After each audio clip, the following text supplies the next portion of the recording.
Bienvenidos a Java Code Sessions número 4, soy Luis y el día de hoy vamos a hablar sobre estructuras selectivas en Java. Primero, algunos conceptos clave. ¿Qué son las estructuras selectivas? Son estructuras que nos permiten tomar decisiones sobre qué bloques de código vamos a ejecutar dentro de un programa, esto con base en condiciones específicas. Para mí esta es la base de la lógica y de la programación en cualquier lenguaje, ¿no? 3 puntos clave. Bueno, son los tipos de estructuras selectivas. El primero es el if then else, que es para decisiones básicas. Básicamente evaluamos una condición. Si se cumple, se ejecuta cierta parte del código. En caso contrario, se ejecuta otra.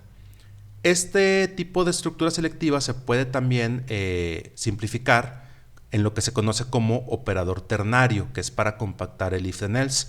Vamos a ver algunos ejemplos. Y por último, el switch case para evaluar múltiples opciones. Entonces vamos a irnos directamente al código para ver cómo funciona todo esto. Yo tengo aquí una clase que se llama estructuras selectivas 1 y tengo mi método main. En este caso estoy usando métodos dentro de la clase para que sea de manera más clara los diferentes ejemplos. Tengo un ejemplo 1 y un ejemplo 2. Entonces vamos a ejecutar el ejemplo 1 donde tengo precisamente el if then else. Entonces tengo aquí la declaración de mi método, ejemplo 1, que es privado, estático y void. Y aquí en este ejemplo tenemos una variable de tipo int que le estoy asignando un valor de 120 y la vamos a evaluar con el if. Si score es menor a 50, entonces es una puntuación baja. Si no, si es menor que 70, es media. Si no, si es menor que 90 es alta y en caso contrario pues es muy alta. Entonces vamos a ver cómo se ejecuta este código. Le voy a dar run aquí adentro de main y se va a ejecutar la parte del ejemplo 1.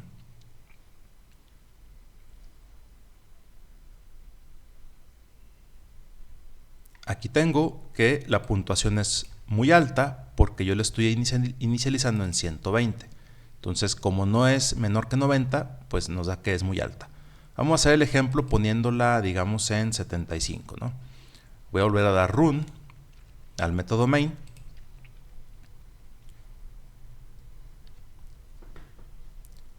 Y vamos a ver cuál es el resultado ahora. Es alta porque evaluó primero si era menor que 50, no, entonces es menor que 70 tampoco. Es menor que 90, sí, entonces es alta. Entonces, esta es la forma de cómo se utiliza el if then else, ¿no? Entonces, si yo quiero, entre más posibles valores tengo que ir agregando más líneas de código para evaluar las diferentes opciones o ejecutar diferentes bloques de código con base en la condición. Vamos a ver el ejemplo 2. Voy a comentar el ejemplo 1, vamos a ejecutar el ejemplo 2. En el ejemplo 2, yo voy a ver cómo se utiliza un operador ternario. Tengo este caso. Quiero saber si un número es par o impar. Entonces, ¿cómo lo obtengo? Pues utilizando el operador de resto o mod. Voy a dividir el número que yo tengo entre 2 y el resultado o el resto, voy a ver si es 0. Si es 0 quiere decir que es par. Si el resto no es 0, quiere decir que es impar. Yo tendría, si lo quiero hacer con un if then else, entonces tengo esta estructura de código, estas líneas, y mando a imprimir el resultado. Por caso contrario, en el operador ternario lo puedo hacer en una sola línea de código. Tengo la condición, me evalúa si el número, el residuo de dividirlo entre 2 es igual a 0, la expresión para cuando es verdadero es par, y la expresión para cuando es falso es impar. Y reduzco todas estas líneas de código a solamente una línea de código. Esto me sirve para evaluaciones sencillas. Entonces voy a hacer aquí a correr el método main con mi ejemplo 2.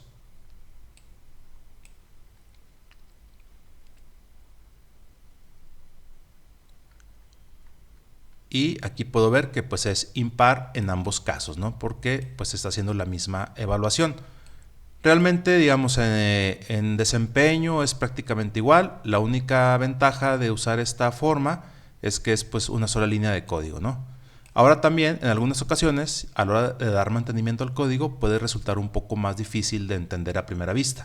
Entonces, también en este caso, este tipo de código, pues ayuda a que sea más legible y darle un mantenimiento más sencillo. Entonces, ya depende de las preferencias y de las necesidades del programador. Vamos ahora a ver las estructuras selectivas 2, que en este caso sería el switch. Tengo 3 ejemplos, vamos a ver el primero. Y el switch me permite elegir no solamente entre dos posibles condiciones, sino entre un conjunto de posibles condiciones, que también lo puedo hacer con if, usando el else if, pero aquí es un poco más directo y más claro de entender. Antes de Java 14, teníamos esta forma de hacer los switch. Yo tengo, bueno, antes de empezar, algo importante. Aquí estoy utilizando un nuevo tipo de objeto que se llama enumerados. Tengo una clase dia, que le estoy diciendo que es una clase enumerada o enum, y le estoy diciendo cuáles son los posibles valores que puede tener dia. Yo estoy definiendo los días de la semana, de lunes, de domingo a sábado. El enum en Java es un tipo especial de clase que se utiliza para definir colecciones constantes. Entonces, dia solamente puede tener estos valores. Yo aquí estoy inicializando una variable dia, que le estoy diciendo que el tipo de dato es la clase dia, y le estoy asignando un valor de los que ya cuenta el tipo enumerado, que es domingo. Esto me sirve pues para evitar errores. Yo esto lo podría definir en una cadena de texto. Si hay diferentes programadores utilizando estos valores constantes, pues puede decir que a la hora de comparar, un programador se equivoque y en lugar de poner domingo, ponga domingo con, no sé, se equivoque y ponga doble O al final. Entonces ya va a haber errores en el código. Esto lo minimiza. En este ejemplo yo digo que es un domingo, entonces tengo el switch y voy a evaluar la variable día. En caso de que sea lunes, va a hacer algo y luego va a asignarme a mi variable nombre día 1 el valor de lunes. Esto lo pongo para ejemplificar que no solamente me sirve para asignar valores a variables, sino que yo también puedo ejecutar código que podría estar directamente dentro de este bloque, o lo que yo estoy haciendo aquí es mandando llamar un método. El método se llama hacer algo y le estoy pasando un parámetro. Entonces yo puedo tener lógica aquí, ¿no? Y si yo voy a ver este método de hacer algo, pues simplemente recibe un parámetro y me manda a consola el mensaje hacer algo concatenado a ese parámetro, ¿no? Y aquí podría ir cualquier lógica que yo requiera en mi código. Entonces regresamos aquí al ejemplo. Vamos a ponerle que el valor sea lunes para ver que entra a esta parte, ¿no? Entonces voy a correr mi ejemplo 1.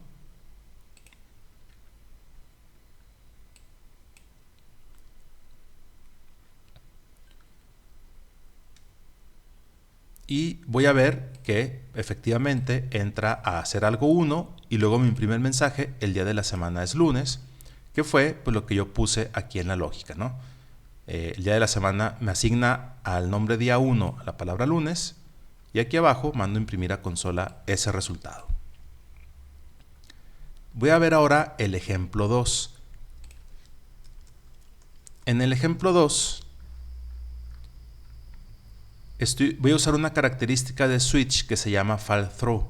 Es decir, si se fijan en este primer ejemplo, después de cada bloque case o al final dentro de cada bloque case al final tengo la palabra break.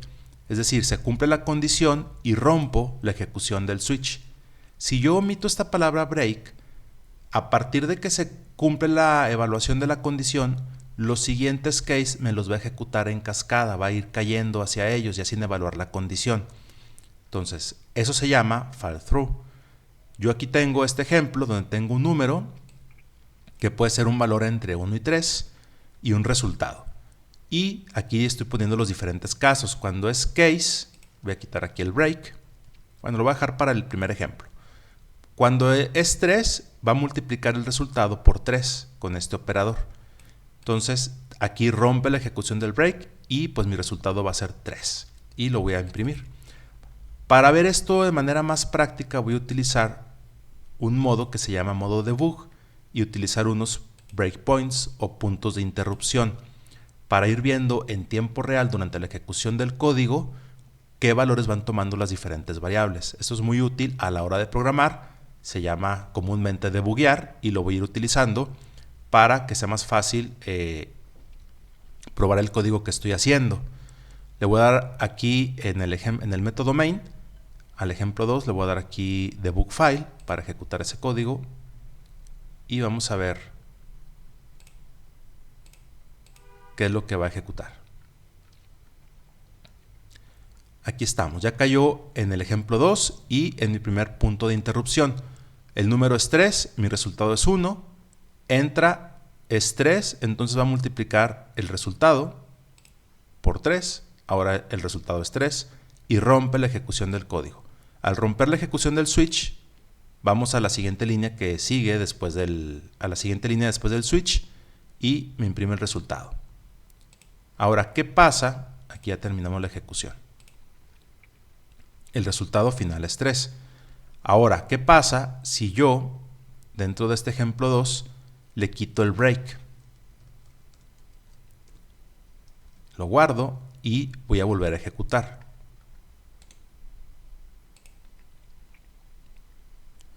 Va a volver a caer mi punto de interrupción.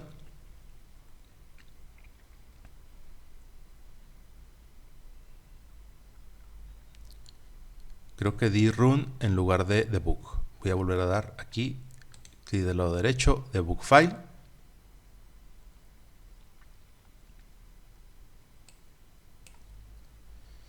Y vamos a ver que vuelve a caer en el caso 3 porque sigue siendo 3 el valor. Hace la operación, pero al no tener un break, cae al siguiente caso ya sin evaluar la condición. Entonces, al resultado ahora le va a sumar 2. Y como tampoco hay un break, va a caer a la siguiente condición y le va a restar 1. Entonces mi resultado actual es 5, ahora le voy a restar 1 y aquí sí ya tengo un break. Y ya, pues ahora sí el resultado va a ser, en este caso va a ser un 4.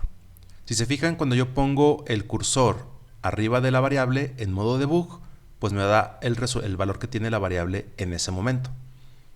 Y acabo la ejecución del programa. Y aquí me pone que el resultado es 4. Entonces, esa es la opción sin utilizar break y en algunos escenarios puede llegar a ser útil.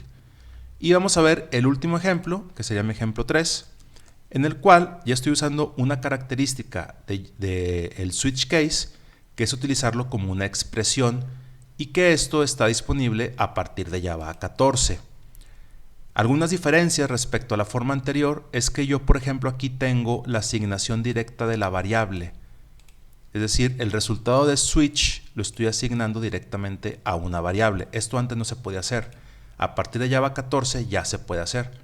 Entonces tengo el switch de día y en caso de que sea domingo, en lugar de usar 2 puntos, ahora voy a utilizar esta forma, esta sintaxis.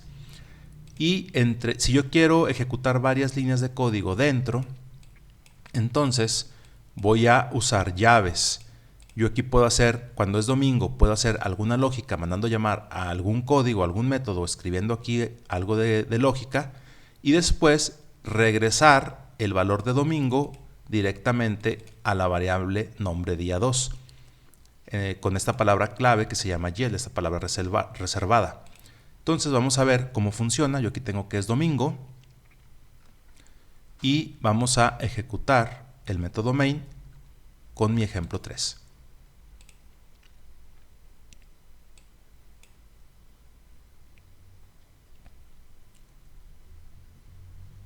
Y yo aquí estoy viendo que efectivamente como era domingo, si yo voy a ver mi código del ejemplo 3, lo que yo quería hacer es, en caso de que sea domingo, hacer algo 2. Aquí me está imprimiendo lo del método hacer algo con mi parámetro 2 y me regresa directamente a la variable nombre día 2 el valor de domingo y pues aquí simplemente lo mando a la consola. De esta manera pues estoy viendo cómo el método switch tiene la estructura selectiva switch, pues me da mucho más opciones que el if, ¿no? Y es bastante útil. Ahora ya para terminar vamos a ver otro ejemplo que sería una alternativa a los if y al switch. En este caso vamos a utilizar lo que es un hash map. Un hash map en Java es una estructura de datos que me permite almacenar pues pares de clave-valor. La clave, en este caso yo la estoy definiendo como un integer y el valor como un string. Esos pueden ser también de diferentes tipos, no necesariamente integer y string.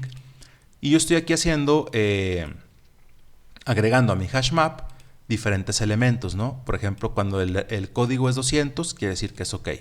Cuando el código es 404, es not found. Cuando es 500, es internal server error. Entonces, aquí en lugar de yo hacer ifs para buscar en base a un valor, el valor del código del error, cuál es el mensaje, tendría que hacer un if para cada uno. Simplemente con una sola línea de código, pues lo obtengo, ¿no? O también lo podría hacer con un case y agregando un switch case, agregando un case para cada uno de estos. Pero esa es una manera mucho más sencilla a la hora de obtener el dato que yo quiero, y también es más fácil de mantener, porque a la hora de agregar más códigos de errores, pues aquí simplemente yo voy a ir agregando más comput para poner más pares, y aquí puedo poner ahora, no sé, el 800 y sería new code error, ¿no? Mi punto y coma al final. Entonces, para obtener, asignarle a la variable mensaje el mensaje que yo quiero dependiendo del código, pues lo hago con esta línea de código get or default. Yo le paso aquí el código que quiero obtener, y si no me encuentra ese código en la lista o en el hash map, me va a regresar un mensaje por default que sería unknown error, ¿no? Lo voy a correr. En este caso yo estoy poniendo el código 400. Y pues aquí me regresa unknown error. El 400 pues no lo tengo yo definido en la lista. Lo que tengo es el 404, el 200, el 500. Si yo le pongo otro, pues ir el 404, que aquí estoy simulando los mensajes de HTTP, los mensajes de error. Le doy otra vez run file. Y ahora sí me va a regresar el de not found.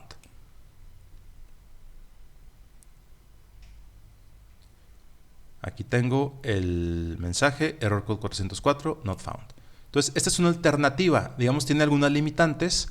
Esto me sirve más cuando quiero asignar el valor a una variable en base a un número o a un código, y en lugar de hacer ifs o switch case, lo obtengo directamente del hash map. Pero aquí tendría la limitante, digamos, de que no estoy ejecutando bloque de códigos o un bloque de código o una lógica en base a ese valor. Entonces, bueno, son opciones con ventajas y desventajas. Aquí terminamos nuestro Java Code Sessions número 4. Espero que haya sido de gran utilidad en su camino de aprender Java. Los invito a que se suscriban a mi canal y seguiremos generando más sesiones de Java Code. Hasta luego, muchas gracias.